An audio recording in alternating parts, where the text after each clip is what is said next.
Em abril de 1989, Cazuza estava na casa da família dele em Petrópolis, quando alguém colocou na mão dele a última edição da revista Veja. Quando ele leu a matéria, ele começou a chorar. Teve uma queda muito grande de pressão, muito rápida, e precisou ser levado para a clínica, inclusive. 2 meses antes desse momento, ele já havia revelado para o Brasil que estava com AIDS. Ele foi o primeiro artista brasileiro a fazer isso publicamente, numa época em que a doença ainda carregava todo aquele peso do preconceito. Toda a desinformação, todo o medo que a sociedade conseguia concentrar numa única palavra, na palavra AIDS, estava ali presente. E ele, mesmo assim, escolheu falar para todo mundo que tinha isso. A maioria das pessoas, na situação dele, com certeza ficaria em silêncio. É uma coisa que você não devia falar para ninguém. Você tinha que manter escondido. O Cazuza não só disse, como disse em voz muito alta. E a capa dessa revista que ele recebeu dizia o seguinte: Cazuza, uma vítima de AIDS agoniza em praça pública. A enfermeira que estava presente ali registrou que o Cazuza não desabou pela foto, não foi o corpo magro, aquela expressão pálida de 40 quilos, né? Aquele corpo pequeno, a imagem pública de fragilidade que passava na capa. Não foi isso que derrubou o cara. Ele vivia com essa imagem todos os dias. Ele estava acostumado com isso, ele já sabia o que era. A foto não revelou nada que ele não soubesse ainda. O que destruiu foi o final dessa notícia, foi o final dessa matéria. A revista chegou numa conclusão lá que ele não era gênio de música merda nenhuma. Ele dificilmente ia ter uma obra que ia perdurar por muito tempo. E que ele não era Noel Rosa. De dentro da clínica ainda, ele falou algo parecido com isso aqui, ó. Ele disse: eu só não vou perdoar eles por terem colocado em dúvida a qualidade do meu trabalho. Ele não se preocupou com a morte que foi anunciada, ele não se preocupou com a imagem fraca e pálida dele que estava ali na capa. Ele se preocupou muito mais com o julgamento de valor que fizeram em cima do trabalho que ele criou por todos esses anos enquanto estava vivo. Chegando um momento que não tinha mais como ignorar, né? A circulação do negócio era nacional. O peso da instituição, né, por trás daquela manchete era muito forte. Dizendo que ele não era bom o suficiente, que o que ele tinha criado não era bom o suficiente, que a história dele não ia ter nome, que não ia guardar nome. O pai dele, chamado João Araújo, inclusive saiu para procurar o jornalista responsável por escrever essa barbaridade, de tão puto que ele ficou. E ele comenta algo do tipo, parafraseando aqui também, tá? Que eles não se tornou um assassino por pouco, disse ele. Pensa no tamanho da raiva, né, da pessoa. Ele já era meio explosivo, já era conhecido por ser explosivo, então essa é uma reação normal pro cara, mas isso gerou muito transtorno nessa família. Agora vamos abstrair aqui, vamos pensar por um segundo, o que aconteceu de fato? O Cazuza tinha encarado a morte em público, ele deu a cara a tapa. Ele colocou o rosto na doença que o Brasil inteiro preferia ignorar e fingir que não existe. Tratar como um negócio externo, né? Um negócio que não pode falar. Ele escolheu essa exposição máxima. E ele escolheu num momento que era muito mais simples pra vida dele ele ter escondido, ele ter ficado em silêncio. Não precisava nem esconder, de fato, mas ficar em silêncio, não falar sobre. Era muito mais razoável, né? Uma pessoa famosa, inclusive. Então, não parecia muito racional isso. Era mais compreensível a gente entender se ele quisesse ter escondido. Mas ele foi corajoso. E mesmo assim, olha que interessante, mesmo assim, aquilo que destruiu ele não foi isso. Não foi a morte. Não foi a doença. Foi ele ser julgado pela qualidade da música que ele produzia, do trabalho dele. Então nesse vídeo a gente vai entender o porquê que a resposta diz algo sobre você, sobre mim, sobre nós. Olha, é muito provável que você também não tenha estampado tua cara na capa de revista com o pessoal te julgando. Mas com certeza você tem alguma coisa. Uma cena que você não consegue nem chegar no final quando você lembra. Você chega naquele ponto ali e desvia. Você chega num ponto e desvia. Ou para de lembrar, ou vai pensar em outra coisa. Ou aquela memória que parece intacta depois de muitos anos, com um monte de detalhe, que você nem pediu pra guardar esse negócio. Você lembra da posição de cada um na sala. Você lembra do tom de voz das pessoas, do silêncio que veio depois, do que aconteceu. Aquele silêncio destruidor. Uma situação que você evita o tempo todo, com uma precisão absurda. E você evita nomear, na verdade, o que tá por baixo de tudo isso. Talvez você diga que já superou, inclusive, que já foi há muito tempo, que já passou, que você aprendeu, e que isso não define mais quem você é. O problema é que a humilhação, ela frequentemente se esconde embaixo do funcionamento perfeito. A pessoa tem uma vida organizada. Ela não pensa no passado. Ela acredita que superou. Ela vive tranquila. O funcionamento tá perfeito, mas a humilhação tá sempre ali embaixo. Se você olhar para o que a pessoa evita, e como ela evita, e como ela não participa de coisas, como ela não faz outras coisas, se você percebe como ela lida com momentos onde a própria confiança dela falha, que ela não consegue explicar o que tá acontecendo, você começa a ver o rastro dessas coisas. As estruturas que a gente construiu para sobreviver não parecem feridas. Elas parecem personalidade, parecem pedaço de quem a gente é. Parecem escolhas. E você acha que escolheu ainda. E você chama isso de você, de quem você é. As escolhas, elas não mentem. O que você faz, o que você deixa de fazer, diz pra nós o que a narrativa não diz. Eu sempre gosto de pensar da seguinte forma. Ver o que a pessoa faz e não só o que ela tá dizendo que faz. Ver como a pessoa age, e aí você vai aprender muito mais sobre as ações de verdade, né? Que moldam a vida daquela pessoa e não só o que ela diz que acredita, entende? O reflexo não entra com a mesma força em qualquer momento da vida. Esse negócio não aparece da mesma maneira em todos os tempos. Tem um período que o sistema tá tão aberto e ameaça sem filtro que o que fica, fica pra sempre. Quando a gente é mais novo, na adolescência, o grupo de pares, os nossos amigos, os nossos colegas, não é só o contexto social que a gente vive. É condição de sobrevivência psíquica, psicológica. A rejeição social ativa as mesmas regiões do cérebro da dor física para um adolescente. O adolescente, ele vive no momento presente e eterno. Ele não tem uma concepção muito qualificada e muito sofisticada do que é um futuro. Óbvio que o adolescente sabe pensar no futuro, mas ele não consegue conceber o que um adulto já consegue. Ele não consegue conceber a diferença temporal de certos eventos. Então, um exemplo. Isso vai passar. Sabe aquela coisa que a gente sabe? As coisas se resolvem com o tempo? Isso é uma coisa de adulto. O adolescente não consegue conceber isso. Ele pode acreditar, ele consegue entender de forma... se eu explicar, né? Explicando, a pessoa entende, mas aqui dentro, sentir e viver dessa forma, ele não consegue. A perspectiva temporal do adolescente é muito curta. É muito curta. Essa perspectiva temporal alongada, ela se constrói com a capacidade que a gente tem de acumular experiências, né? E o adolescente não tem experiências acumuladas o suficiente ainda.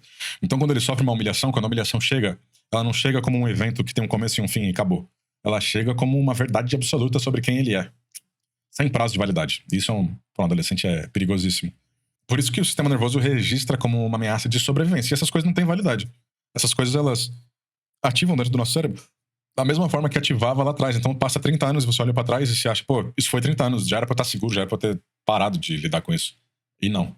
Pro teu cérebro, é como se tivesse acontecido hoje de novo, se você não tratar isso. E a mesma ativação fisiológica, inclusive, neurofisiológica, química, físico-química, acontece tudo de novo, tudo de novo, tudo de novo. A mesma contração do corpo, décadas e décadas e décadas depois. O problema começa quando esse sistema continua operando como se a ameaça estivesse presente ainda. Ele foi construído pra te proteger em contextos reais. E o contexto que a gente vive na sociedade hoje é muito diferente dos contextos reais lá de trás, né? Da onde esses sistemas foram desenvolvidos. Um leão na tua frente é um evento que acontece e acabou. Ele não vai ficar 30 anos na tua frente. Esses momentos, esses eventos, esses sistemas psicológicos nos ajudam a nos proteger desse tipo de coisa. Quando o evento é uma coisa social que dura pra sempre, é como se o sistema ficasse reativando de novo, de novo, de novo, de novo, de novo. O Cazuza tinha 31 anos quando ele viu a capa da Veja. E o sistema tava operando nele, dentro dele, como se ele tivesse 12, 13, 14. Entende? Antes da capa da Veja, antes da AIDS, tinha outro eixo na vida dele, do Cazuza, que é menos falado, mas que é bem documentado também. O pai dele era presidente da Som Livre, né, o João Araújo. E era uma das maiores gravadoras do Brasil. Eu não sei como que é o cenário hoje, porque eu não sou muito da música, mas do que eu li, do que eu entendi na época, era muito forte. Quando ele chegou com essa questão de contratar o Barão Vermelho, recusou. Barrou a entrada do próprio filho na própria gravadora, que é a maior do Brasil. Olha que coisa. Quando ele finalmente cedeu à pressão de tudo ao redor dele, né? Ele colocou uma condição muito forte. O Cazuza só pode gravar em selos menores, subsidiários, não através da gravadora principal. Não com o mesmo tratamento premium que os outros artistas receberiam. O pai era a pessoa que tinha o maior poder de todos para abrir as portas todas que o filho precisava, e é a pessoa justamente que deixou as portas fechadas. Não tem um registro específico de como que o Cazuza processou isso por dentro. Como que ele trabalhou isso na mente dele. Não tem nenhum diário, não tem nenhuma entrevista que ele fala muito sobre isso. Nenhum documento preservou como que ele nomeou isso pra ele mesmo, como ele tratava tudo isso. Só que tem um registro que ele fez depois. E o que você faz depois é interessante porque ele revela bastante coisa do que você sentiu lá atrás. O Cazuza, ele virou exagero. Vamos pensar na vida dele. Ele assumiu o excesso como identidade. Ele passou a beber demais, usar droga pra caramba. O comportamento público dele desafiava as normas. Era uma bagunça, né? Expectativa pra esse cara não existia. Toda possibilidade de ser julgado por uma régua que não fosse a própria régua dele era jogada pro lixo. Ele vivia a vida como ele queria viver e aqui pra todo mundo, basicamente, né? O Ney Matogrosso, que foi namorado dele por alguns meses, e que ele descreve de uma forma diferente, né? Ele conheceu o Cazuza que poucas pessoas conheceram. Ele falou bem depois numa entrevista algo parecido assim. Ele disse: era difícil conviver com duas pessoas, com dois Cazuzas que tinha dentro daquela pessoa. No lado público, quando ele era uma pessoa pública, ele era agressivo, ele era louco, ele era bebão, ele cheirava pó demais, usava muita droga. Já na intimidade, dentro de casa, ele era o oposto. Uma das pessoas mais encantadoras que eu conheci, o Ney Matogrosso disse. Dois Cazuzas, um público, construído pra ser maluco, intangível, por qualquer padrão externo, e um privado, um reservado, que existia só quando não tinha ninguém olhando, quando não tinha audiência nenhuma. Isso não é um dado biográfico, não é uma coisa descritiva só do Cazuza. É a descrição, na verdade, de um mecanismo que opera dentro de nós todos. E assim, você não precisa ter uma trajetória nem de perto parecida com a do Cazuza pra você ter o mesmo mecanismo ativado aí dentro. Quando a humilhação entra de uma forma que o sistema não consegue processar, a mente não fica simplesmente ferida e continua a vida como se nada tivesse acontecido. Ela encontra uma saída, sempre. A saída mais comum é assumir o controle da própria humilhação. A mente assume o controle da própria humilhação, sempre. Esse é o mecanismo de defesa. O que a mente pensa? Se eu chegar primeiro, o ataque não tem aonde pousar. Essa pista aqui é minha. Essa lógica tem umas variações, lógico, só que pode assumir diversas formas diferentes, né? Uma delas, se eu virar o exagero, se eu assumir uma forma tão absurda, tão pública, tão exatamente aquilo que podia ser usado contra mim, tudo aquilo, se essa forma for eu, não tem ponto de entrada, não tem como alguém atravessar, não tem como alguém falar mal de mim. Todo agressor, toda crítica que chegar de fora vai chegar atrasada. Se eu rir de mim primeiro, o riso dos outros não tem como atravessar, não tem como chegar até mim. Não tem surpresa, entende? Porque não tem satisfação de ter encontrado alguma coisa que eu tentava esconder. Então, se eu sou o meu próprio juiz, se eu criei esse tribunal interno e eu me julgo de forma tão mais dura do que qualquer outra pessoa no mundo externo conseguiria chegar até perto, qualquer crítica que essas outras pessoas tentarem usar contra mim não vão ter nenhum tipo de efeito quando comparada com a minha autocrítica, entende? E a pessoa aprende nesse processo a virar o teu próprio capataz, basicamente, o seu próprio tirano. É uma estratégia de sobrevivência. Funciona. Se a gente for pensar no mecanismo, ele funciona. Ele diminui a dor das coisas externas, né? Só que o custo, ele é absurdo e ele não é imediato. É tipo fumar um cigarro. É aquele custo que acumula. Um cigarro não te mata. Agora, um cigarro a cada 10 minutos durante 20 anos, talvez você vai morrer disso, sabe? E provavelmente você conhece alguém assim. Ou você é assim. Ou você já foi assim. Eu já fui assim também. A pessoa que chega primeiro na própria falha. Eu sou o cara... Eu ainda tenho um pouco desse problema. Sempre que alguém vai dar uma zoada comigo, eu chego primeiro. Eu já entro na brincadeira. Eu achava antes, quando eu não conhecia essas coisas, que eu tava sendo engraçado, que eu tava participando das coisas. Eu não percebi que, na verdade, a pessoa te zoar... Assim, dá uma gastada de vez em quando, faz parte, né? Mas, às vezes, passa do limite. E pessoas como eu aprenderam a lidar com isso chegando primeiro.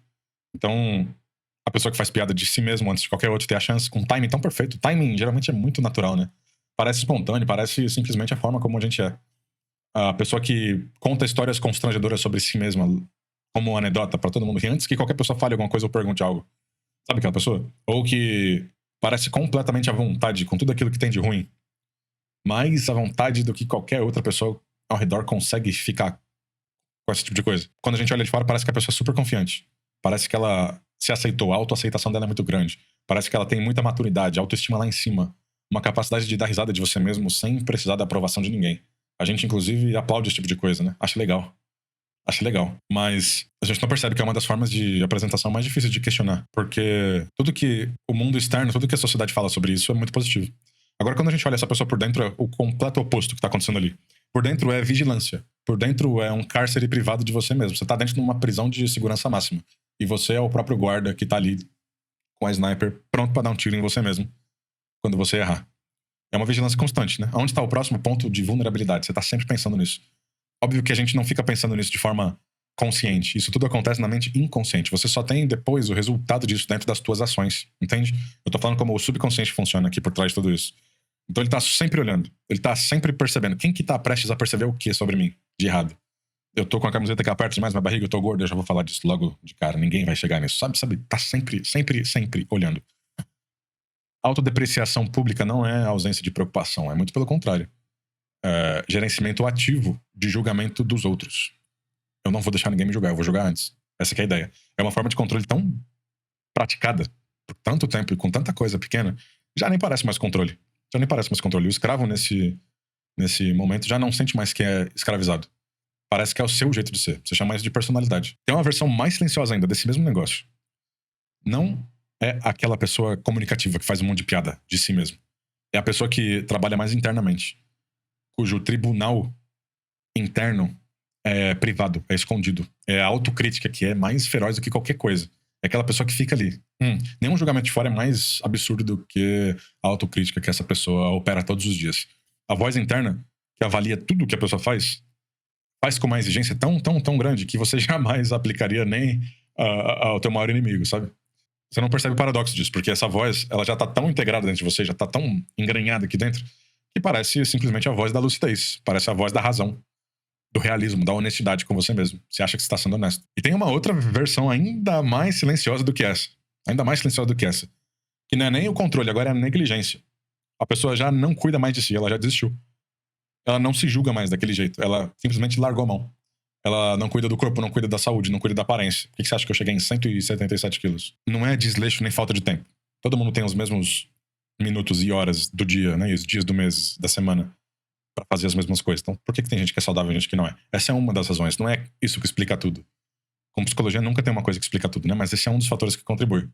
É a confirmação. É a repetição cotidiana de uma semente que foi plantada dentro de você. Uma semente que contém, que carrega dentro dela a crença da humilhação. A crença é o seguinte: eu não mereço ser cuidado. E essa semente, ela vai germinar aí dentro e ela vai virar uma puta de uma árvore gigantesca. Essa semente, ela diz pra você que investir em você mesmo é um erro. Ela diz que é errado gastar recursos com você, recursos energéticos, recursos de qualquer tipo. Ela acredita que, ela te faz acreditar, na verdade, que cuidar de você é um luxo. E é luxo para pessoas que têm valores maiores do que o seu, que você não merece tudo isso. Essas três formas, essas três variações parecem diferentes. Por fora são diferentes, né? Tem um julgamento externo, aquele que se zoa. Tem um julgamento interno, aquele que se cobre. Tem o cara que se abandona. Você pode ser os três, inclusive. Você pode navegar pelos três. Ou você pode ser mais de um ou outro, e tanto faz.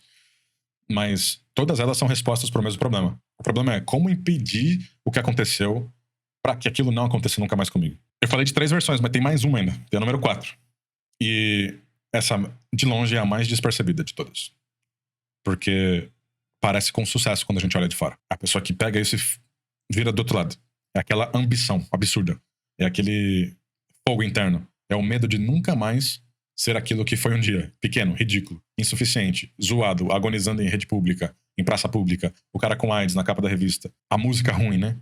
Essa ambição, ela produz resultado no mundo externo. O povo vai atrás, tem carreiras grandes, e é uma determinação, assim, absurda. A pessoa não para. Geralmente essa pessoa, ela é admirada pelos outros porque ela produz muito, porque ela tem uma carreira com bastante resultado, né? Ela conseguiu reconhecimento, ela conseguiu chegar numa posição hierárquica alta na sociedade. E esses resultados, eles alimentam essa história de que a humilhação foi superada. A pessoa acha que superou. Até porque, olha a minha conta bancária, tá cheia de zeros, pô. Olha onde eu cheguei. Eu sou X, põe o cargo e o título que você quiser. Olha o que eu construí. Olha aqueles que deram risada de mim e não chegaram nem perto. Mas veja, esse povo, e tem vários desse povo, infelizmente. Infelizmente eu falo porque a pessoa acha que superou, né? Mas ela viveu uma vida toda ao redor de uma dor, veja, acreditando e pensando e sempre lembrando. Daqueles que riram de mim não vão poder rir mais porque agora eu sou grande. Olha como o poder daqueles que riram dela ainda exerce dor e sofrimento sobre a vida dela. Anos e anos e anos de conquistas e conquistas e conquistas. Depois ela lembra daqueles caras que deram risada dela lá atrás, ao invés de lembrar das coisas que ela tá construindo pros outros. Vê como o problema persiste, só que com uma outra ótica. O problema de todos esses, o combustível é o mesmo. O combustível, ele tá baseado no medo de não ser suficiente. Ele não tá baseado na produção. Ele não tá baseado na contribuição.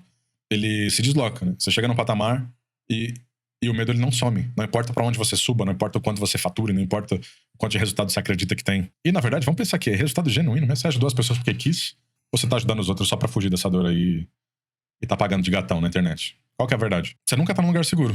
Você nunca tá num lugar seguro pra baixar a guarda. Não importa onde você chegou. A guarda também, ela não foi construída pra esse nível específico de sucesso que você tem, né? Ela foi construída pra uma ameaça que opera independentemente de nível que você chegou. Ela tá pouco se fudendo pro nível hierárquico numa sociedade de mentira que você acabou acreditando que tinha que subir pra resolver alguma coisa. Sempre existe o próximo julgamento possível. Sempre existe o próximo cara que vai dar risada da mesma coisa que você sofreu lá atrás. E se você não resolver isso, não muda nada. A próxima exposição, a próxima capa de revista que vai chegar com teu nome, com a tua cara lá, e que vai falar que tudo aquilo que você construiu é tudo uma farsa, uma mentira. E aí você vai se quebrar. Por quê? O Cazuza, ele construiu uma carreira absurda.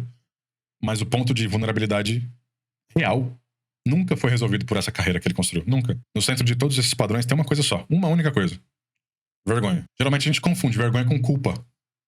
A confusão importa muito, porque são coisas que a gente resolve de maneiras completamente diferentes.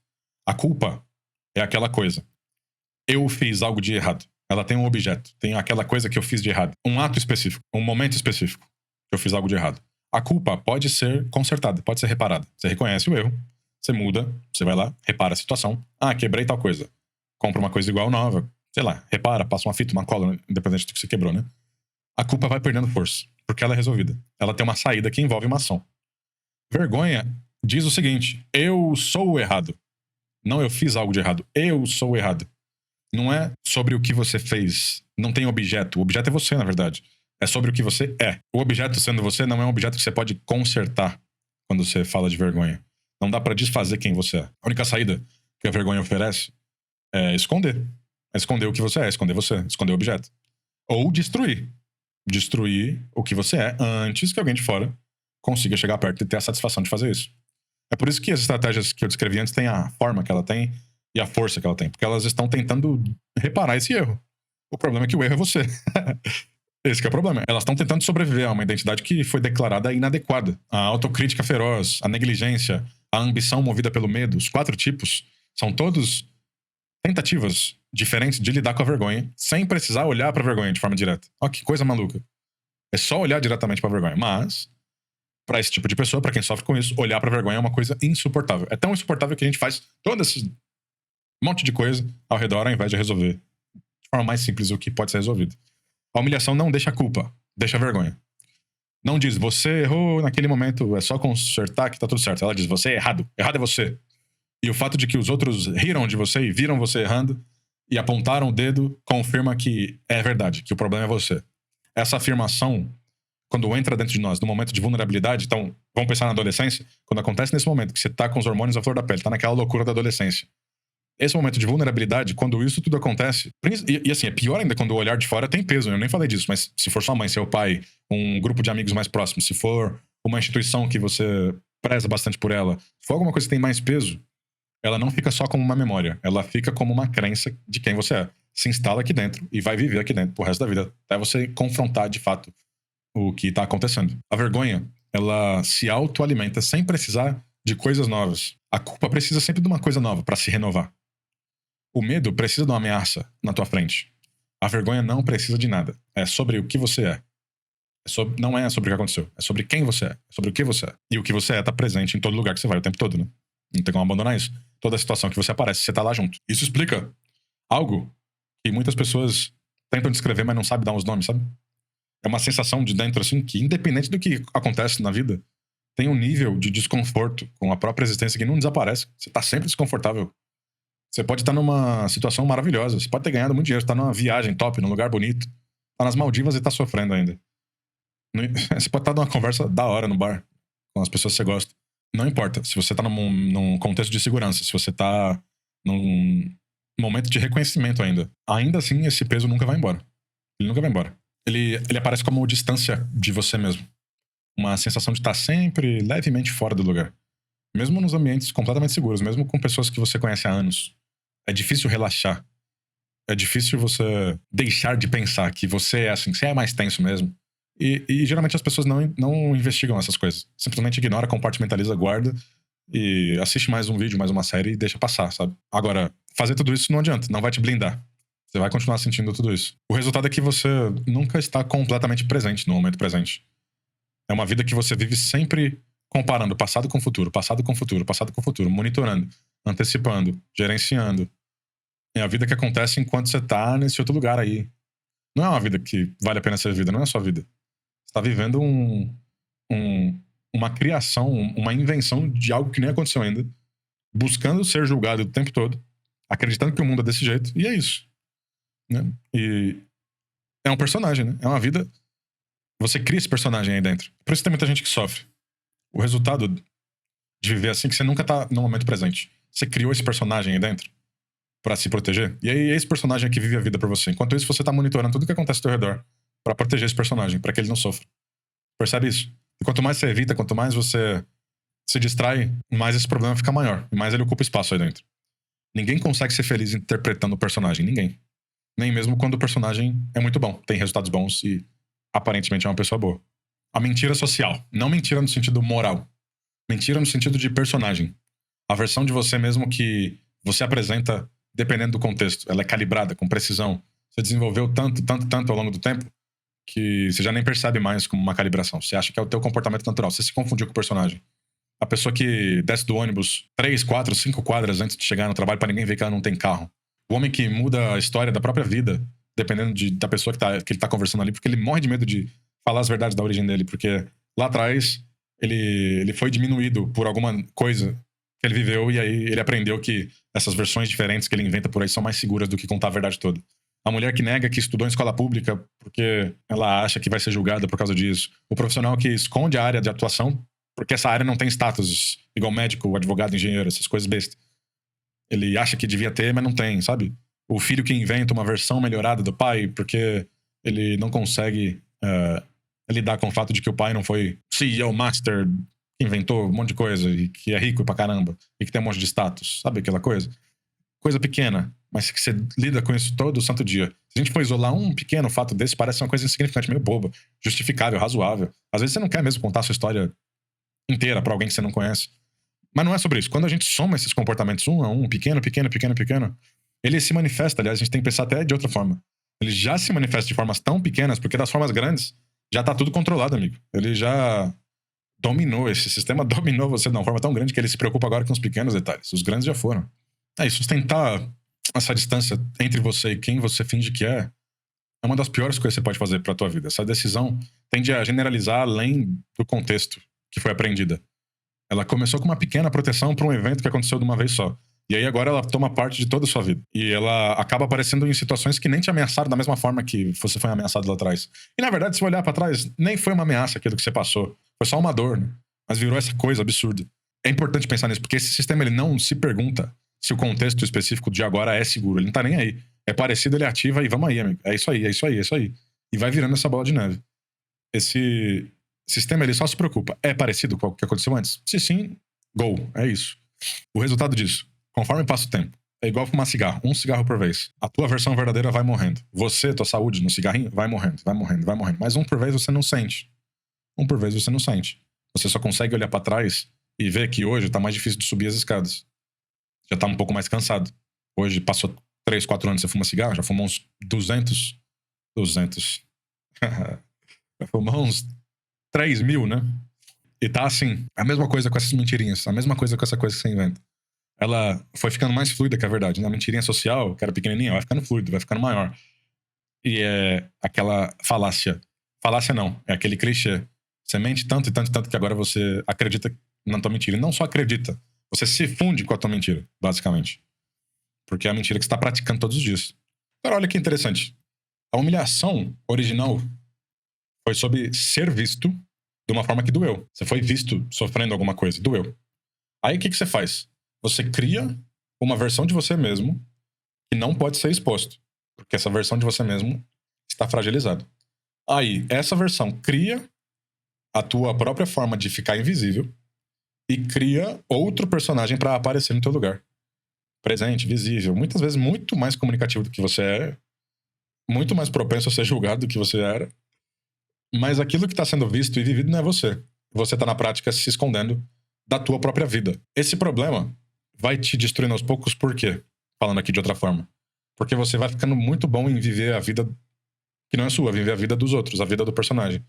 E isso, em contrapartida, faz com que você abandone cada vez mais quem você verdadeiramente é. E aí você cria esse monte de coisas na tua vida, na sociedade, que você faz parte, coisas que você nem gosta de fazer, mas tá fazendo, não percebe que ao não dar ouvidos a quem eu sou de verdade, eu tô deixando quem eu sou de verdade cada vez mais frágil. E você tá sempre propenso a acontecer o que aconteceu com o Cazuza. É uma capa de revista pra destruir a tua vida. Não é nem sobre a capa, né? É uma conclusão de um jornalista imbecil de qualquer lugar que tanto faz o que ele pensa, mas pra você foi relevante porque tá numa revista famosa. É um momento de humilhação de novo pra te levar pra aquele mesmo lugar, entende? Então, enquanto eu tô tentando me proteger e criar um sistema ao redor pra me proteger, essa é a conclusão. Eu tô criando cada vez mais fragilidade em mim mesmo e um personagem falso que não vai me servir quando eu precisar. É muito doido, né? Então, beleza. O que a gente tem que fazer, então? Superar. Ao invés de esconder, superar. Superar não é deixar de lembrar, não é esquecer. Não é conseguir falar sobre o problema sem sentir nada. O pessoal acha que é isso, né? Não é ter recontextualizado, ressignificado apenas o evento numa narrativa diferente, que faz sentido. Ah, aquilo me tornou quem eu sou hoje, eu sou assim por causa daquilo, foi difícil, mas eu aprendi. Não. Essas narrações podem ser verdadeiras, pode te ajudar, mas você pode estar falando um monte de bosta por aí e ainda viver com essa ferida. Entende? Superar é quando aquele negócio deixa de operar dentro de você de verdade. Quando ele para de fazer parte das suas decisões atuais. é quando você passa a dar espaço pra quem você é de verdade. Quando você não mais organiza a tua vida em torno de um personagem, certo? Então você não organiza mais a tua vida em torno de não precisar sentir aquilo. Quando as escolhas que você faz, aonde você vai, o que você tenta fazer, quem você se aproxima ou deixa de se aproximar, não tá mais sendo filtrado por esse sistema de proteção construído pra esse tipo de ameaça. A pergunta não é, você consegue falar sobre o que aconteceu de boa? A pergunta que você tem que fazer é, o que você faz ou deixa de fazer por causa do que construiu em cima desse negócio? Esse negócio tem tanta potência ainda sobre tua vida, sobre as decisões que você toma? Essa é a grande diferença entre lembrar da humilhação e superar a humilhação. Ou esquecer, né? E fingir que o negócio ficou pra lá. Uma pessoa carrega a memória, a outra carregou a memória e parou de organizar as coisas todas da vida em torno dessa memória. Entende a diferença? São estados completamente diferentes, apesar de, por dentro, parecer a mesma coisa. Se você acredita que superou, mas na verdade aprendeu a se esconder só com um pouco mais de habilidade, amigo, o sistema ele é mais forte que você. Ele aprendeu a navegar nessa coisa que você escondeu com mais habilidade. Ele é muito mais habilidoso que você, inclusive. Qualquer trabalho, inclusive, que te leva um pouquinho de autoconhecimento vai trazer isso de volta. Você pode ler isso numa manchete, você pode ver isso num vídeo do YouTube, ou você pode deparar com alguém que tem uma conversa mais profunda que vai ativar isso em você. Ou uma capa de revista ou qualquer coisa. Então, qualquer coisa que chegar, se você estiver construindo esse sistema falso, achando que superou, mas na verdade não superou, qualquer pessoa que chegar e falar do que aconteceu vai trazer de volta tudo isso. E a ferida vai continuar operando embaixo de tudo isso, do mesmo jeito. Porque o trabalho não foi feito. Foi feito na memória, você esqueceu. Mas e daí? Não adianta você esquecer de uma coisa e ela continuar trabalhando aí dentro. A memória não é o problema. O problema é o mecanismo que foi construído ao redor da memória. E é esse cara que tem que ser atacado. É esse cara que é invisível, mas é exatamente quem faz você viver a vida como você vive hoje. Então a pergunta mais útil a se fazer não é sobre o passado, não é sobre lembrar ou não lembrar. É sobre o que você está fazendo hoje, sobre o presente. O que você faz ou não faz hoje? O que você acredita ou não acredita hoje? O que você fala ou não fala hoje? Que foi construído lá atrás para te proteger de ser humilhado, de aparecer em algum lugar, de ser rechaçado, de darem risada de você. O que você acha que é uma ameaça ainda? O que te ameaça e que tá moldando tua vida hoje? É isso que você tem que se perguntar. Quando você descobrir a resposta, aí você começa a caminhar para um caminho de resolução de fato desse tipo de coisa. A gente tem que pensar aqui, o que aconteceu lá atrás, no evento de humilhação, não fala nada sobre quem você é. Na verdade, fala só sobre os outros, né? É um bando de babaca, na verdade, que faz isso com os outros. A humilhação é um ato de poder, não de verdade. Quem humilha sempre opera a partir de uma posição de poder momentâneo. Mais poder em cima da outra pessoa naquele momento. Então pode ser social, pode ser hierárquico, pode ser numérico, pode ser institucional, pode ser o seu chefe babaca que te humilhou na frente de todo mundo, pode ser os seus amiguinhos da escola que se juntaram pra dar risada de você, pode ser alguém que tem mais números na conta bancária e aí faz alguma coisa com você, pode ser uma instituição safada que fez alguma coisa errada com você, pode ser qualquer tipo de coisa. E geralmente é alguém que tenta diminuir a outra, que tem um pouco menos de poder naquele contexto. Esse ato, ele não revela nada sobre quem foi humilhado. Ele sempre revela a necessidade de quem humilhou. Ele sempre revela o que dentro daquela pessoa, ou daquelas pessoas, daquele grupo, precisava fazer naquele momento pra mostrar que tem poder. Sabe? Geralmente a gente lida bastante com pequenos poderes. Eu chamo de síndrome dos pequenos poderes. Eu nem sei se isso existe ou não, mas eu aprendi isso com o Azaghal do Jovem Nerd, faz lá muito tempo lá atrás, e isso ficou na minha cabeça. E basicamente, tem um exemplo, né? Eu morei num predinho de 4 andares que tem uma síndica lá que ela acha que é Deus, sabe? É a síndrome dos pequenos poderes. Então, porque ela é síndica, ela acha que manda em tudo que acontece no prédio e ela toma decisões absurdas ao redor desse poder que ela tem e não percebe que, na verdade, essa atitude de babaca é ela tentando compensar alguma coisa que falta dentro dela. E aí ela tem que se sentir poderosa naquele momento. Pode ser também, sabe quando aquele pai ou a mãe agride a criança quando tá na frente de todo mundo? Sabe esse povo? Ele precisa mostrar que tá no comando da coisa, que é a autoridade, né? A mãe que tem o controle, ela vai lá e bate na criança. Porque a criança fez birro, saiu de linha. Ela escolhe fazer isso, olha que doido. Ao custo da relação com o filho, ao custo da saúde mental do filho, pra mostrar pra todo mundo, naquele momento, que ela tem autoridade sobre o que tá acontecendo. Síndrome dos pequenos poderes, de novo, né? O grupo de adolescentes na escola que exclui o colega de forma deliberada, né? Que não tá nem aí pra ele, que deixa a pessoa de lado de verdade. Não diz nada sobre quem ficou de lado, quem foi abandonado. Diz sobre o que cada membro daquele grupo precisou fazer pra se sentir parte daquele grupo. Isso é muito doido. Então, pra que todo mundo se sinta parte, alguém tem que ficar de fora. Por quê? Porque em algum momento alguém decidiu que alguém tem que ficar de fora. E aí todo mundo tem que fazer igual. Ou você vê isso quando a pessoa... Aliás, todas as pessoas do grupo têm cabelos iguais, usam roupas muito parecidas, gostam das mesmas músicas. E aí vai indo, né? A exclusão não fala de quem foi excluído. Ela fala sempre da dinâmica do cara ou do grupo ou da pessoa que excluiu. A capa da Veja não falou nada de verdade sobre o Cazuza ou não. Ela disse algo sobre o jornalismo brasileiro. Sim, 89 era uma bosta, imagina hoje. Ela diz muito sobre como que a imprensa trata essas coisas mais polêmicas, essas coisas. Por exemplo, a AIDS naquele momento, né? O que destruiu o Cazuza não foi a verdade da avaliação, não foi dizer que ele vai morrer. Foi a potência do canal, da revista que estava por trás daquela notícia, da circulação que aquilo ali tinha naquele momento, né? O peso institucional por trás daquilo e o fato de que não tinha como ignorar essa crítica, como ele fazia quando as críticas vinham de fontes muito mais baixas em questão de poder. Se a gente for parar pra pensar, o reflexo era falso, só que entrou dentro dele como se fosse real, e ali ficou. A intensidade da ferida não é proporcional à veracidade do que foi dito. É proporcional à potência do canal pelo qual chegou. A mente humana não é treinada pra fazer essa distinção. Na hora que o reflexo chega, não tem tempo de análise. É pum, é químico, é na hora, é no impacto. E aí entra com mais força e passa a ser tratado como verdadeiro. Isso faz com que se proteger disso seja um pouco mais complexo, mais difícil, né? O primeiro passo não é perdão. Não é perdão, não é terapia, igual o pessoal tende a dizer. Não é confrontar quem humilhou, isso é menos ainda. Né? Essa conversa pode ser útil até em alguns contextos, mas não é o que vai te destravar, de fato. E decidir isso não é o primeiro passo pra você chegar em lugar nenhum. O primeiro passo de verdade é você parar de gastar energia sustentando a história de que tá tudo bem da forma que tá. Não pra entrar em colapso, não pra quebrar tudo, mas pra ver com mais clareza o que tá de fato acontecendo, sabe? Tem uma diferença de reconhecer uma ferida, reconhecer que ela ainda opera e se identificar como vítima daquilo.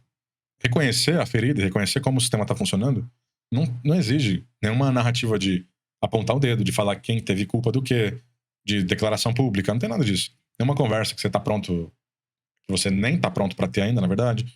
A única coisa que exige é honestidade de você pra você mesmo, honestidade interna sobre o que você faz e por que você faz. A disposição de questionar essas explicações todas que você chama de preferência, que você chama de identidade, que você chama de personalidade.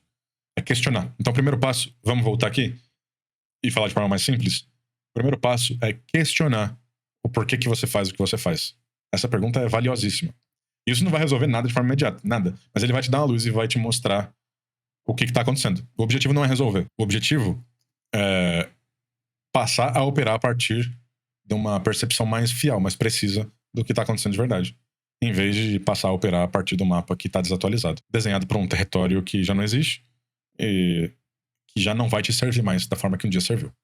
O Cazuza morreu em julho de 1990, com 32 anos. Foi pouco tempo depois da revista.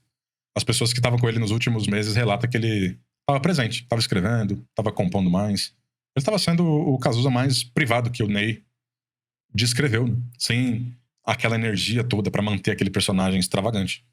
E essa armadura, conforme ele foi chegando próximo do fim da vida, foi quebrando. Mas ele não conseguiu descobrir 100% o que estava embaixo disso. O tempo acabou antes. O tempo foi cruel com ele. Ele passou a vida inteira construindo essa versão de si mesmo que não podia ser humilhada. E o que estava embaixo dessa construção nunca foi completamente habitado por ele.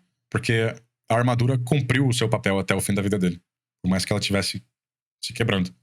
Agora você ainda tem tempo. Você tem o tempo que ele não teve. Quanto do que você faz hoje, as escolhas que você faz, os lugares que você frequenta, ou os lugares que você evita, as pessoas que você se aproxima ou deixa de se aproximar, as coisas que você tenta ou desiste antes mesmo de tentar, aquilo que tem uma vontade latente dentro de você que você não tem coragem de começar, as histórias que você conta sobre você, sobre a tua vida, quanto disso depende de quem tá ouvindo? Quanto disso está sendo organizado por um sistema de proteção que foi construído por uma ameaça que não existe mais da forma que existia um dia, lá no passado? O problema nunca foi o que aconteceu com você. Foi o que você decidiu se tornar depois do que aquilo aconteceu.